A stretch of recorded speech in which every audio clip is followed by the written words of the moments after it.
Hey, what's going on, folks? It's Mike here, and welcome to the next lesson in our D programming language series. In this lesson, we're going to be looking at default arguments and functions.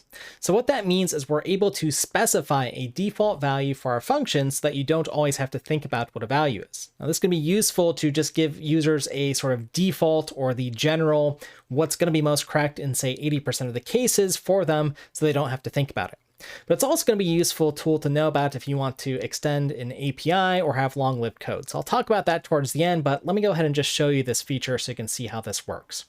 Now, this feature here that I'm going to go ahead and show you in the D programming language might be familiar to some of you folks who have used Java or C++, which supports this. C, not as much, to my knowledge, supports this feature.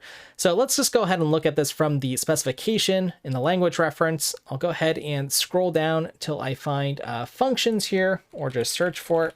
There it is. Let's go ahead and click on that.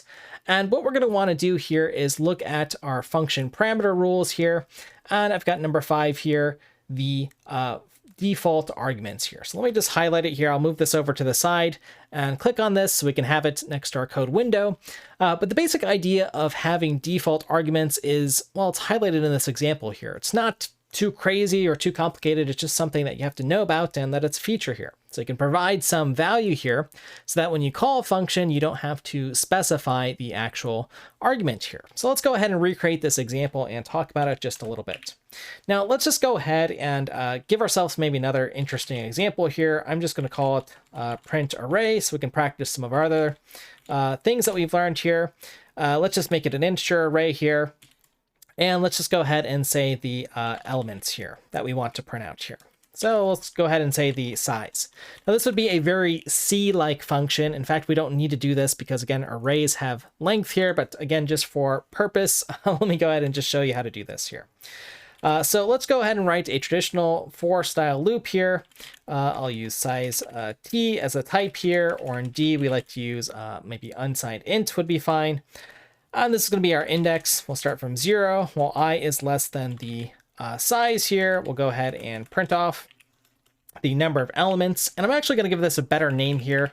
Again, number of elements. So maybe something like that. And elements might be a better name than the size, because remember, we have array.length if we want to print off the whole size. But for this example, again, I'm teaching you the default arguments here. So elements here. Okay. And what I'm going to go ahead and do is just write out on each line the array and the actual index of the element here.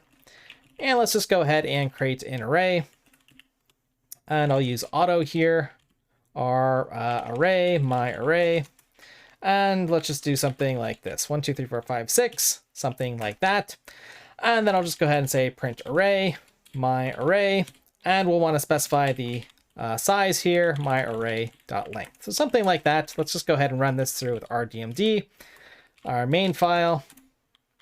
And whoops, let's see what I forgot to specify here. And it looks like here, small mistake here. It says n elements is not callable using argument type int ulong, cannot pass this, and so on. So again, D is a very strongly, or I should be careful, it's a very type safe language here. So we do want to use ulong here. And let's just go ahead and use ulong here. It's something I actually like that the D programming language, that we're not mixing these numbers together. Anyway, that's a nice little mistake I'll leave in there on my end to fix. But anyway, you can see that we go ahead and print this off of the length here. Okay, so that's the general idea here for how long of our collection that we want to print off. Now, something that we could do here, instead of having to specify the length here, is again to just provide this a default value. So for instance, I could just say equals 0 here, okay? And now what that will do here is if I don't pass in anything here, well, let's just go ahead and, again, as we're learning this feature, do a little write line and say n elements. And I'll put a colon here, and let's go ahead and append here whatever the value is for n elements.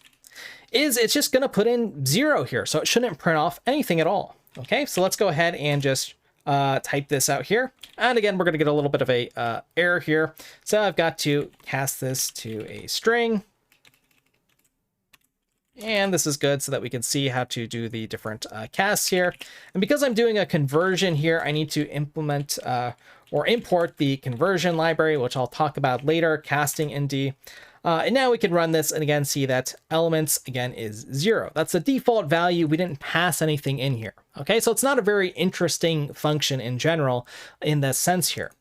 But again, what's the purpose of this? Well, maybe what we want to do really here is say, well, if the user didn't specify an element, so it's 0 by default, and elements equals 0, and we'll do that test here, then we could, for instance, reset an elements equal to the array length, whatever it is, and by default, just print out everything. Okay, so I'll go ahead and run this. Again, you can see it in the code. We're not specifying the length here. I'll run it. It prints off everything. There we can see it.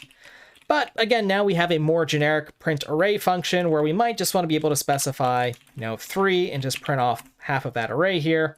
And you can see that we have the 3 elements here. So that gives us sort of a default case or something that we can use with this function. Again, it's a little bit of a contrived example here, but again, this might be a nice thing to have here to just be able to specify exactly how many elements you want.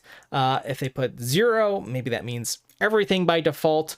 Now you might have the instance where you actually send in 0 here. And in that case, you might want to handle this in a different way, meaning you might actually want to throw an error or something because it doesn't make sense to print 0 elements. But anyway, I think you kind of get the idea that by default, this is just passing in 0 here. Or in the example that you can see here, we're able to call this function foo here with 4 here, which just sets x at 4 and y is always set to 3 if the user doesn't decide. So again, you can play around with this feature.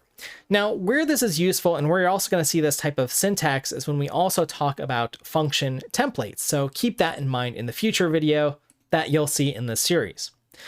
But more importantly, what I want to talk about is, why have this feature here for default arguments? Well, what happens if later on I want to come back in here and maybe add some other argument here? Let's just go ahead and say factor here. So maybe we want to multiply each of these elements that we're writing out by some factor here. Well, let's just go ahead and try to save this and run it here again, and let's see what happens here.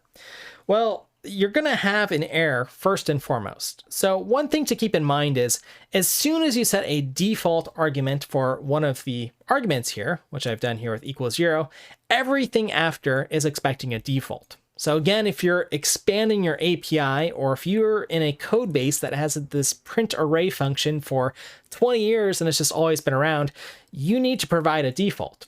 So the good news is if I provide a default here, let's just set the factor equal to 1, for instance, then I don't have to change any of my code. This will work just fine here, this print array here. And I can add as many parameters as I want. Now, when we talk about structs, we might talk about adding in or just passing in one struct if we think we might be modifying a lot of functions that take in lots of different options. But again, this is just one way that you can sort of preserve code that's going to be compatible with older code for a long time, while perhaps giving you functions, more functionality in your function, I should say. All right, so hopefully that's a useful feature and some of the use cases for where you might use it, and you can kind of get used to some of the syntax in D with adding default values to your function arguments. All right, folks, so I hope you enjoyed that lesson. As always, thanks for your time and attention. If you're enjoying this series, please go ahead and like and subscribe so that you don't miss other lessons. That's my pitch as always, but if you have questions, comments, go ahead and come in the comments below and I'll try to answer them the best I can, or someone else from our community will. And with that said, we'll see you in the next one.